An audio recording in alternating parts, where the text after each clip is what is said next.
Hello દોસ્તો, મારું નામ તરુણ પટોળિયા છે। હું ડૉક્ટર રાજેશની ત્યાં મને દાઢની તકલીફ હતી તો હું ત્યાં ગયો હતો।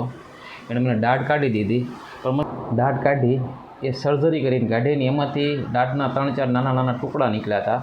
હવે ટુકડા કાઢ્યા છતાં પણ મેં એક્સપિરિયન્સ એવો લીધો કે ભાઈ સહેજ પણ મને દુખાવો નથી અને મને ખબર જ નથી બીજે દિવસે કે મેં મારી દાઢ કઢાવી છે। ઓલરેડી જે રનિંગમાં હું ખાઉં છું કે જમું છું એ જ રેગ્યુલર રીતે હું જમ્યો છું।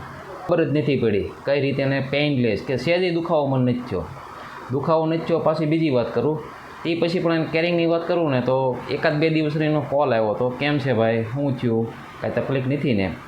તો આ એક્સપિરિયન્સ છે ને મારા માટે કંઈક અલગ જ છે કે જેથી કરીને સાહેબની અહીંયા મને એમ થાય કે મારા કોઈ પણ ભાઈબંધ દોસ્તોને કાંઈ કામકાજ હોય આવું દાઢ બાબતનું સ્માઇલી હારી તો એના માટે હું ત્યાં મોકલું। બીજી વાત કરું, આ દાઢ તો કાઢી દીધી પણ પછીની ટ્રીટમેન્ટની વાત કરું ને તો એમાં એક્સપિરિયન્સ મારો બહુ જોરદાર રહ્યો। જે ટાંકા તોડવાનું કામ છે એમાં પણ મને ખબર ન પડી કઈ રીતે ટાંકા તૂટી ગયા, એકદમ કોઈ પણ જાતના દુખાવા વગર આવી સરસ અને ખૂબ સુંદર સારવાર કરવી હોય તો આવો આપણા ક્રિષ્ના ડેન્ટલ ક્લિનિકમાં। થેન્ક યુ દોસ્તો।